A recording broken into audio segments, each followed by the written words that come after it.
하나님 말씀 신약성경 마태복음 23장 오늘은 25절, 26절, 27절 세 절 말씀을 저와 여러분이 합심해서 읽도록 하겠습니다. 마태복음 23장 25절, 26절, 27절 다 함께 읽습니다. 시작. 화 있을진저 외식하는 서기관들과 바리새인들이여 장과 대접에 겉은 깨끗이 하되 그 안에는 탐욕과 방탕으로 가득하게 하는도다. 소경된 바리새인아 너는 먼저 안을 깨끗이 하라. 그리하면 겉도 깨끗하리라.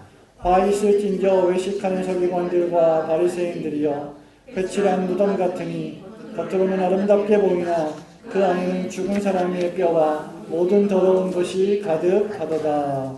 아멘. 예수님은 우리가 생각하는 것 이상으로 대단히 어떤 사안에 대해서 단호하시고 어떤 경우에는 대단히 격정적이시며 또 과격하시다는 것을 말씀드린 바 있습니다. 아니 더 나아가서 그분의 행동과 그분의 말씀은 어떤 경우에 보면 대단히 공격적이심을 깨닫게 됩니다. 오늘 본문의 말씀을 보면 성전 한가운데에 서셔서 유대의 종교 지도자들인 서기관들과 바리새인들을 책망하시는 준엄하신 예수님의 비판의 음성이 기록된 말씀입니다. 지난주에 이어서 우리는 이원론적 헌신 두 번째 시간을 살펴봅니다. 여기 본문의 말씀에 보면 특별히 7번이나 반복되어 있는 단어들이 있는데 그것이 바로 화 있을진저, 화 있을진저라고 하는 단어입니다.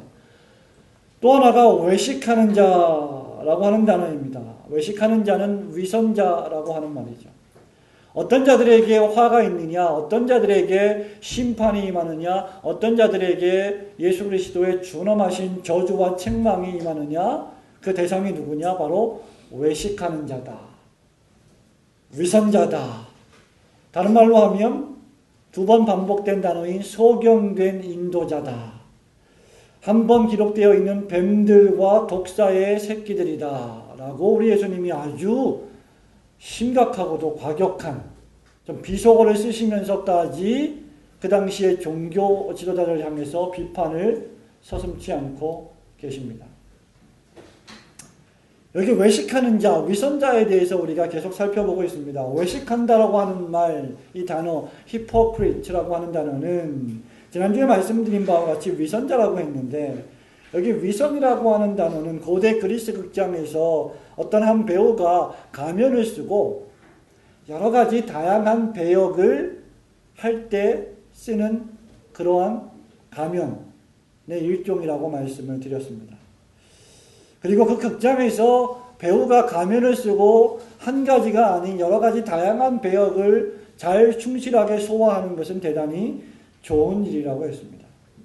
그러나 교인이, 신자가, 그리스도인이 어떤 의미에서 일관되지 않은, 일치되지 않은 말과 행동과 마음이 일치되지 않은 여러 가지 가면을 쓰면서 교회에서의 삶과 가정에서의 삶과 직장에서의 삶, 사회에서의 삶, 학교에서의 삶이 분리되어 있다고 하면, 다르다고 하면 그것은 여기 지금 말씀하신 화 있을진저라고 했던 예수님의 독설과 비난을 면하기 어려운 종류의 삶이라고 말씀드렸습니다.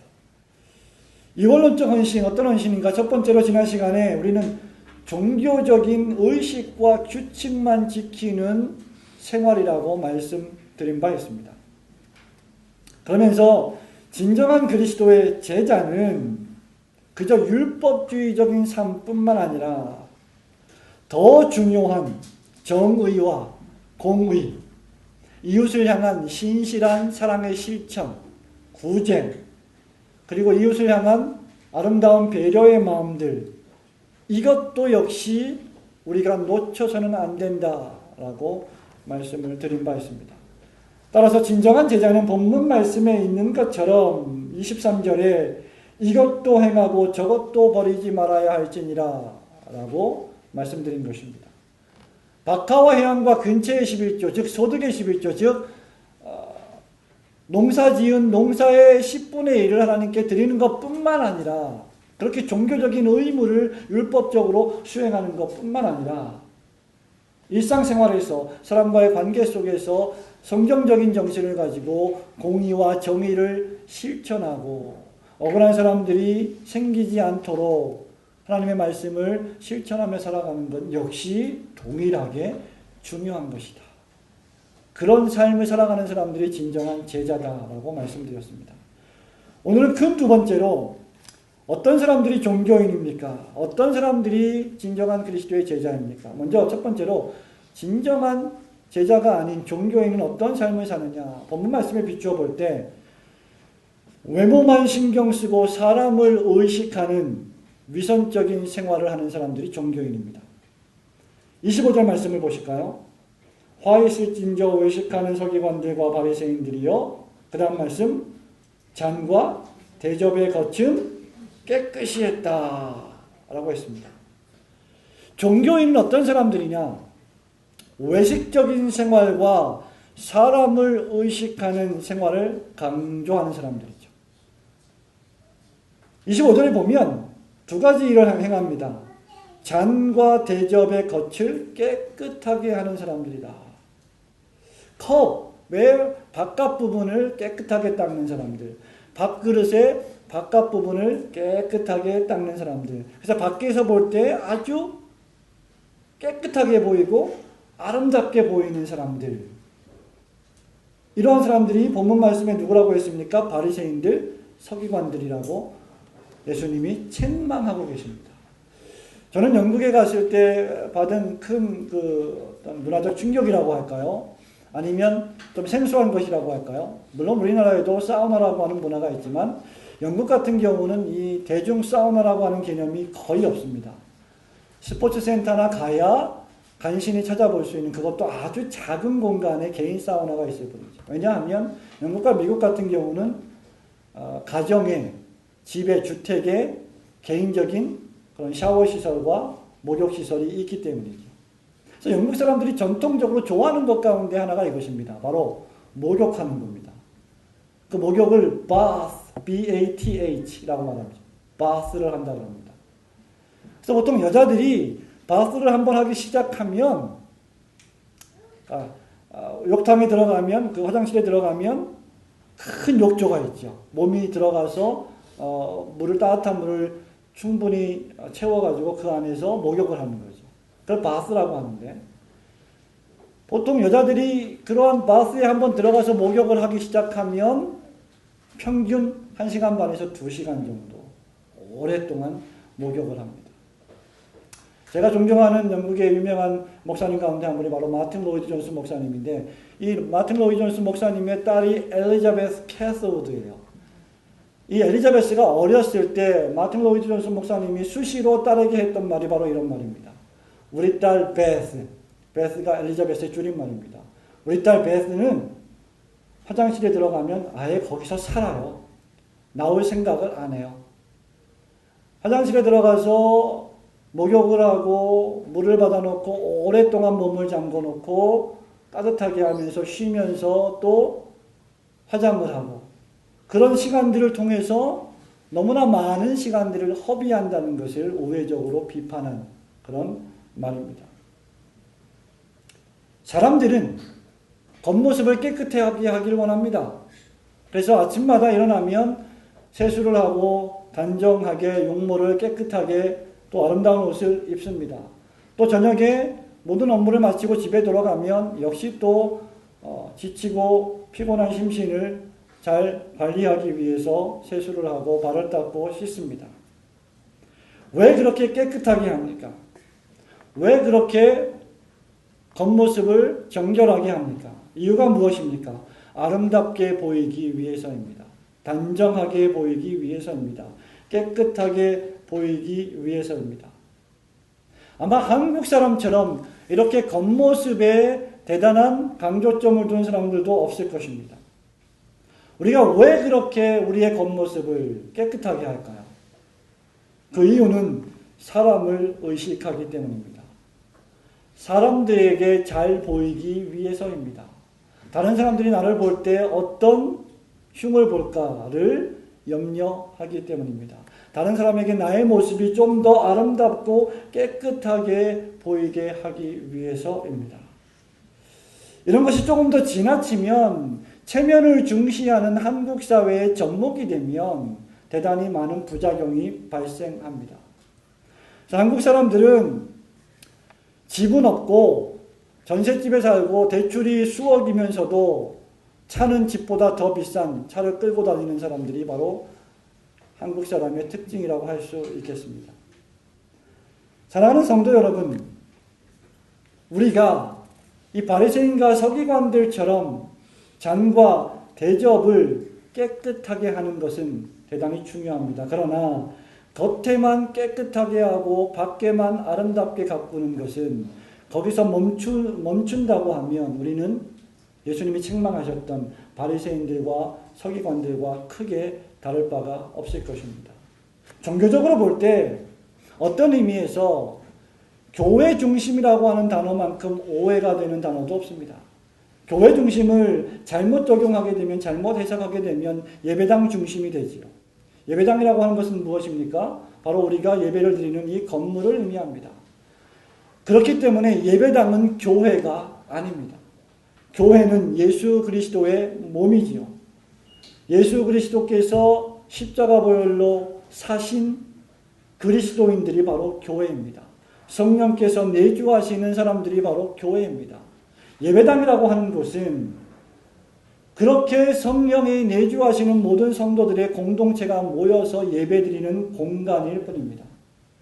그런데 우리의 신앙생활을, 우리의 종교생활을 교회 중심이 아닌, 즉 성령께서 내주하시는 나 자신의 영혼 중심이 아닌 예배당 중심, 건물 중심으로 하게 되면 바리새인과 사두개인들처럼, 서기관들처럼 그렇게 컵과 대접에 겉만 깨끗이 하는 종교인으로 전락될 수 있다는 것입니다. 우리의 마음은 깨끗이 하지 않고 우리의 영혼은 거룩하게 만들지 않고 우리의 외면적인 모습만 정갈하게 날씬하게 외면적으로 보일 때 아주 아름답게 보이는 삶이라고 하면 그것은 예수님이 보실 때 책망을 면하기 어려운 모습이 되는 것입니다.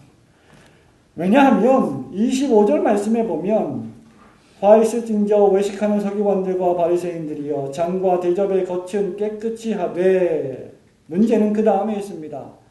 그 안에는 무엇이 있습니까? 탐욕과 방탕으로 가득하게 되는도다 라고 했습니다.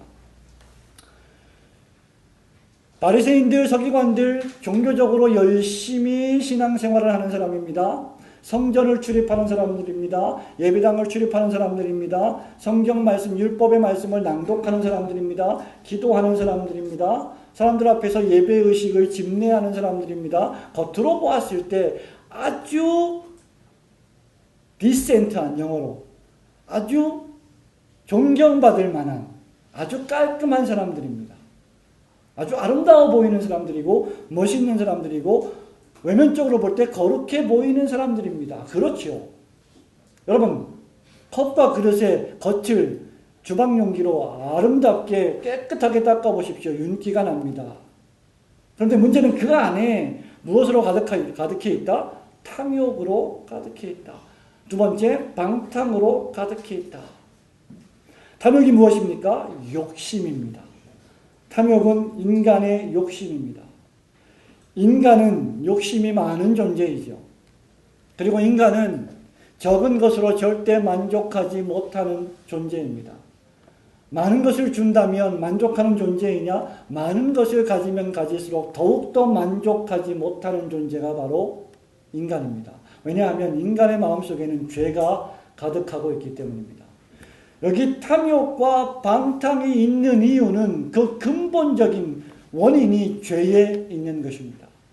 그렇기 때문에 여러분이 욕심을 절제하고 여러분이 방탕을 절제한다고 해도 끊임없이 그 욕심과 방탕은 여러분의 영혼 속에서 사라지지 않습니다.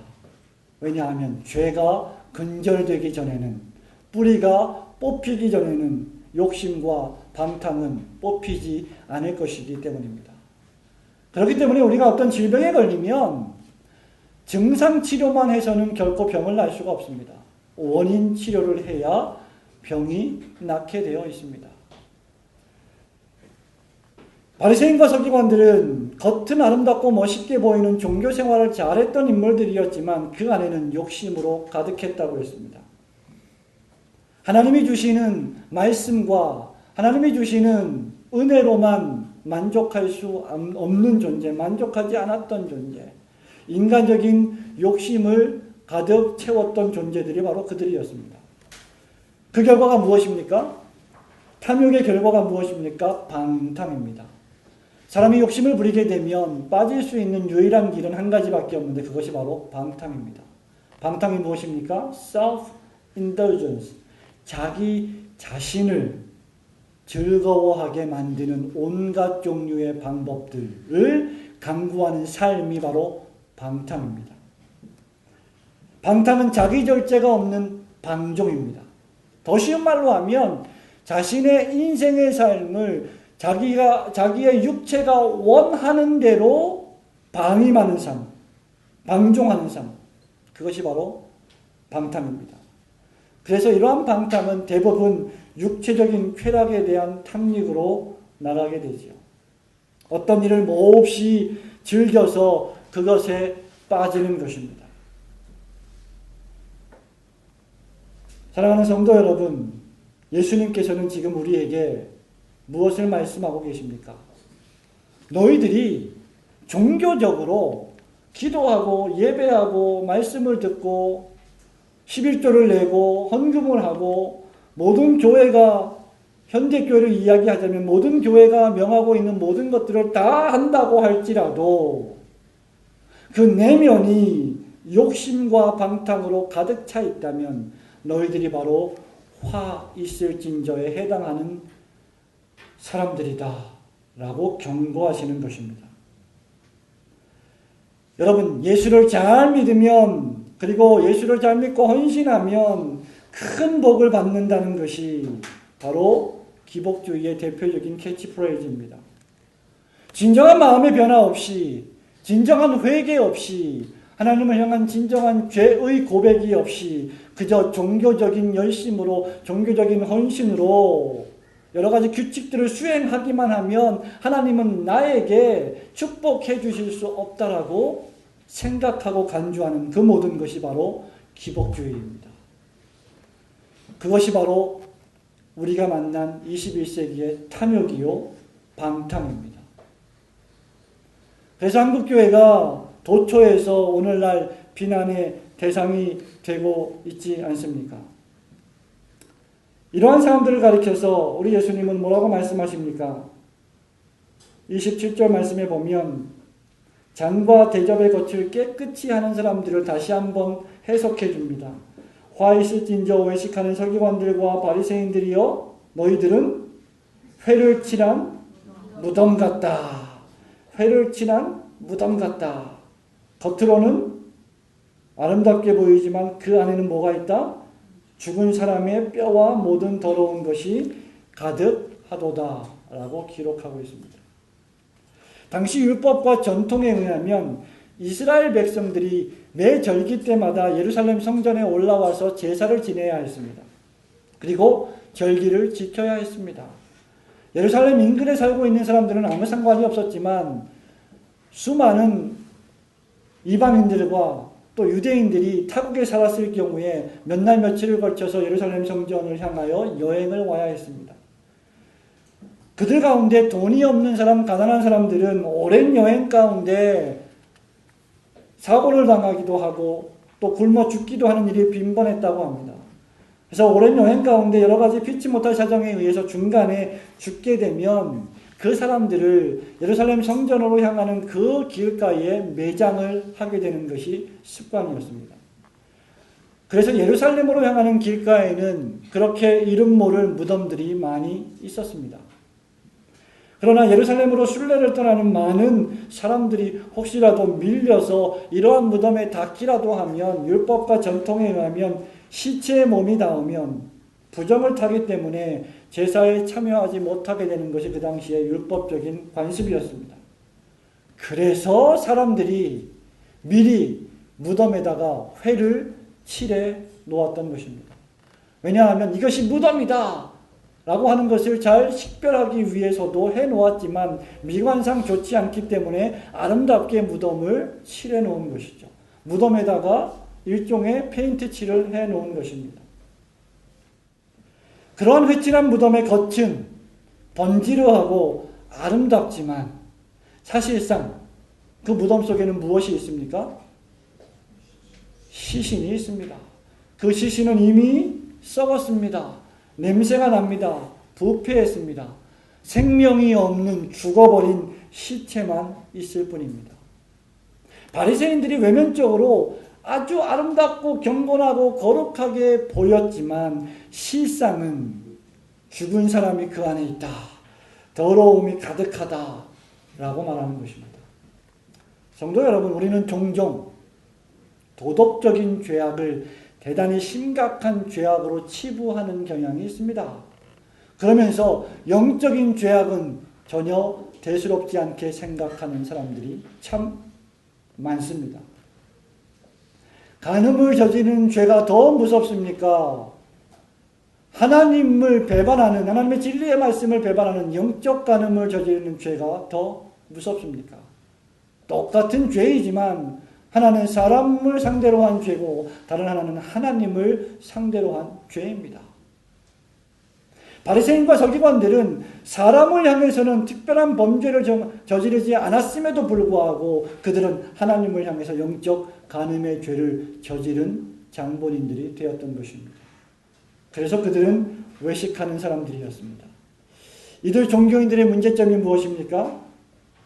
외면적인 정결함과 품위와 예의 바름을 마음의 정결함과 내적인 거룩보다 더 우선한 것이 그들의 치명적인 문제였습니다. 신앙생활을 해나가다가 많은 사람들을 만나게 됩니다. 많은 교인들을 만나게 됩니다. 그 중에 어떤 분들은 너무 점잖습니다. 너무 예의가 바릅니다. 너무 품위가 있습니다. 너무 거룩합니다. 너무 정결합니다. 예, 그것 자체가 나쁜 것은 전혀 아닙니다. 그런데 너무 정결하고 너무 품위 있고 너무 예의 바르고 너무 거룩한 나머지 그것이 외식이 된다면 그가 바로 바리새인이요, 그가 바로 서기관이 되는 것입니다. 그들의 문제점이 무엇입니까? 그들은 속사람을 깨끗하게 하는 일보다 그들의 외적 행동만을 깨끗이 하는 것을 종교적인 의무로 만들어 버렸습니다. 오늘날 내면은 완전히 무너지고 내면은 성숙하지 못하고 겉으로만 번지르하고 멋있는 사람들이 얼마나 많습니까? 소위 땅콩 리턴이라고 하는 조현아 대한항공 부사장 사건이 그것을 우리에게 적나라하게 보여주고 있지 않습니까? 강한 사람에게는 한없이 약하고 약한 사람에게는 한없이 강한 것이 우리의 내면이라고 한다면 그들이 바로 바리새인인 것입니다. 진정한 제자는 어떻습니까? 진정한 제자는 먼저 내면을 깨끗이 하는 사람들입니다. 26절 말씀을 보십시오. 소경된 바리새인아, 너는 먼저 안을 깨끗이 하라. 먼저 안을 깨끗이 하라. 여러분, 우리가 우리의 인생을 살아가면서 더욱 소중하게 여겨야 할 것이 무엇이냐? 우리의 내면입니다. 우리의 안입니다. 여기에 안을 깨끗이 하라는 이 말은 무슨 말입니까? 너희의 속사람을 깨끗이 하라. 너희의 영혼을 정결하게 하라. 깨끗하게 하는데 순서가 있다는 말입니다. 무엇입니까? 안을 먼저 깨끗이 하고 그 다음 겉을 깨끗이 하는 것입니다. 이것이 왜 중대합니까? 여러분, 어머니 된 여러분 한번 생각을 해보십시오. 밥을 잘 먹었습니다. 또 다음 식사를 위해서 설거지를 합니다. 어떤 어머니는 겉에만 열심히 닦습니다. 그릇과 접시를 밖과 겉에만 깨끗하게 청소합니다. 그러면 그 다음에 그것을 쓸 수 있습니까? 없습니까? 도무지 쓸 수 없습니다. 만약에 여러분이 한쪽 면만 닦아야 된다고 하면 어디를 닦아야 하겠습니까? 안쪽을 닦아야 합니다. 겉이 더럽고 지저분하다 할지라도 안이 깨끗하다면 우리는 그 안에 밥을 넣어서 먹을 수 있기 때문입니다. 먼저 안을 닦고 그 다음 겉을 깨끗이 해야 합니다. 이 말은 무슨 말입니까?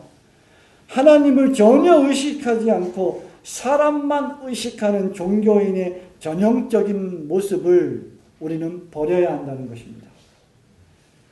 안을 깨끗이 닦아내면 세상 이치와 달리 영적인 이치는 안을 깨끗이 닦아내면 밖에도 자동적으로 깨끗해지는 것이 영적인 이치입니다. 그러나 저와 여러분이 안을 깨끗이 하지 않고 밖에만 깨끗하게 한다면 여러분이 10년을 살고 100년을 산다고 해도 결코 안은 거룩해지지 않습니다. 여러분이 종교적으로 수많은 율법 조항을 수행하고 수많은 예배를 드리고 수많은 말씀을 듣는다 할지라도 그를 통하여 우리의 내면을 거룩하고 정결하게 하지 않는다면 우리의 내면은 결코 변하지 않을 것이기 때문입니다. 여기 안을 깨끗이 한다는 것은 무엇을 의미합니까? 마음의 내적인 성화와 정결함을 의미합니다. 안을 깨끗이 한다는 것은 성령 하나님께서 우리의 마음에 들어오셔서 우리의 마음을 소재해 주시는 것, 청소해 주시는 것을 의미합니다. 예수 그리스도를 믿고 그분의 십자가를 받아들이고 예수님을 주인으로 모시는 사람에게는 성령께서 오셔서 그 심령 안에 사십니다. 그러면 첫 번째 발생하는 것이 죄의 근본적인 뿌리를 몰아내기 시작하는 것입니다. 그래서 예수님을 믿는다고 하면 그것은 무엇을 의미합니까? 성령이 내주하셔서 우리 안에서 죄와 싸우는 작업이 시작되었다는 것을 의미하는 것입니다. 그렇기 때문에 고린도전서 3장 16절 17절에서 사도 바울은 이렇게 말합니다. 너희는 너희가 하나님의 성전인 것과 하나님의 성령이 너희 안에 계시는 것을 알지 못하느냐? 누구든지 하나님의 성전을 더럽히면 하나님이 그 사람을 멸하시리라. 하나님의 성전은 거룩하니 너희도 그러하니라. 6장 19절에도 너희 몸은 너희가 하나님께로부터 받은 바 너희 가운데 계신 성령의 전인 줄을 알지 못하느냐. 너희는 너희 자신의 것이 아니라 라고 말씀했습니다. 안을 깨끗이 한다는 것은 성령께서 중생하시는 사역으로 말미암아 우리 안에 있는 죄의 뿌리를 몰아내시고 거룩을 심어주시는 것을 의미합니다. 그 결과가 무엇입니까? 겉도 깨끗해지는 것입니다. 잘 생각해 보십시오. 여러분의 피부에 종기가 났습니다. 그 종기를 고치려고 여러분은 연고를 바릅니다. 그러나 그 종기가 왜 발생했는지 원인을 파악해서 그 원인을 치료하지 않고 그저 연고만 바른다고 하면 증상은 좋아질 것입니다. 그러나 하루 이틀 사흘이 지나고 나면 그 종기는 또다시 재발합니다. 원인을 제거하지 않았기 때문입니다. 그러나 증상을 치료하지 않고 원인부터 치료한다면 증상이 더럽고 지저분하게 보여도 하루 이틀 사흘이 지나고 나면 그 피부는 깨끗해지는 것입니다. 그것이 성령께서 우리의 영혼 속에서 하시는 일입니다. 중생의 생명으로 말미암아 본질적인 변화가 있는 사람들, 그들이 바로 그리스도의 제자입니다. 그들이 바로 예수 그리스도를 믿는 그리스도인들입니다. 급진적이며 충격적인 마음의 변화를 통해서 점진적인 변화가 발생하는 사람들, 그들이 그리스도인, 바로 예수님을 믿는 자들입니다. 이러한 사람들은 어떤 열매를 맺습니까? 어떤 변화가 일어납니까? 갈라디아서 5장에 있는 말씀처럼 성령께서 우리 안에서 역사하시는 9가지 열매를 맺게 되어 있습니다. 여러분, 성령의 9가지 열매가 무엇인지 기억하십니까? 사랑과 희락과 화평과 오래 참음과 자비와 양선과 충성과 온유와 절제입니다. 저는 이 9가지 성령의 열매의 이름을 여러분이 다 외우든지 외우지 않든지 관심이 없습니다. 그것을 순서대로 외우든지 잘못되게 외우든지에도 관심이 없습니다. 성령의 9가지 열매를 외우는 것이 중요한 것이 아니라 그 성령의 9가지 열매를 맺고 있는 것이 중요하기 때문입니다. 그것이 그리스도의 제자가 추구해야 될 삶이기 때문입니다. 종교인이 누군지 아십니까? 사랑해야 합니다. 기뻐해야 합니다. 화평해야 합니다. 나는 성령의 9가지 열매를 잘 외우고 있습니다. 주기도문을 외우고 있습니다. 십계명을 순서대로 틀리지 않고 잘 외우고 있습니다. 하나님의 말씀을 수없이 암송하고 있습니다. 그러나 삶에서 실천하지 않고 삶에서 인격적인 변화를 이끌어내지 않는 사람들이 바로 종교인들입니다. 그렇기 때문에 한국교회가 개독교라고 하는 욕을 먹고 있는 것입니다. 저는 그들의 비난이 정당하지 않다고 생각합니다. 그럼에도 불구하고 그 책임은 우리에게 있습니다. 그들의 비난에 모두 다 동의하는 것이 아닙니다. 그럼에도 불구하고 그 책임이 우리들에게 있다는 것을 우리는 명심해야 합니다.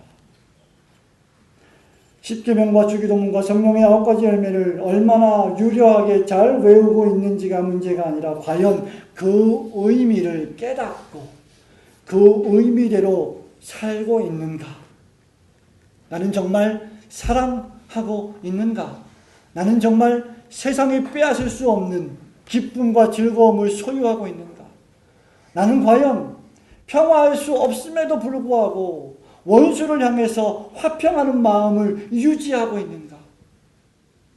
흔들릴 수밖에 없는 상황 속에서 오래 참고 있는가? 힘들고 어려운 세리, 고아와 과부들을 바라볼 때 측은한 마음이 생기고 동정하는 마음, 자비의 마음이 생기는가? 그들을 돕고 싶은 양선의 마음이 생기는가? 하나님의 나라를 위해서 충성하고자 하는 욕심이 있는가? 나의 인격이 부드럽고 온유한가?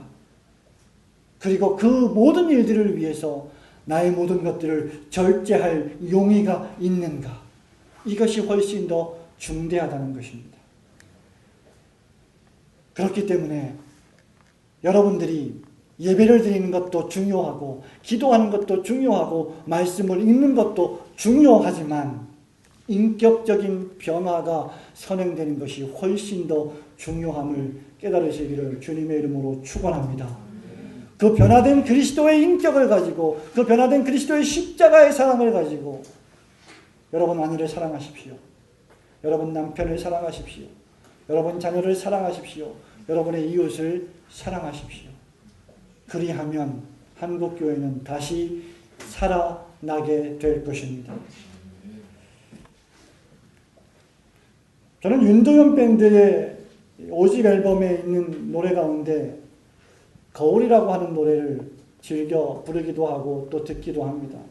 요즘은 그런 시간이 거의 없어서 이 노래를 잘 못 듣습니다만은 오래전에 참 자주 들었던 노래입니다. 이 노래 가사말을 잘 보면 저는 윤도현 씨가 신앙이 있는 사람인지 없는 사람인지 잘 알지 못합니다만은 아주 교훈적인 그런 가사가 있습니다. 그 벽에 걸려있는 거울 속에 나를 비춰봐. 일그러진 얼굴 또 흐트러진 머리카락뿐 하나도 빠짐없이 있는 그대로 보여질 거야. 신경 좀 써라. 이 몰골이 뭐냐.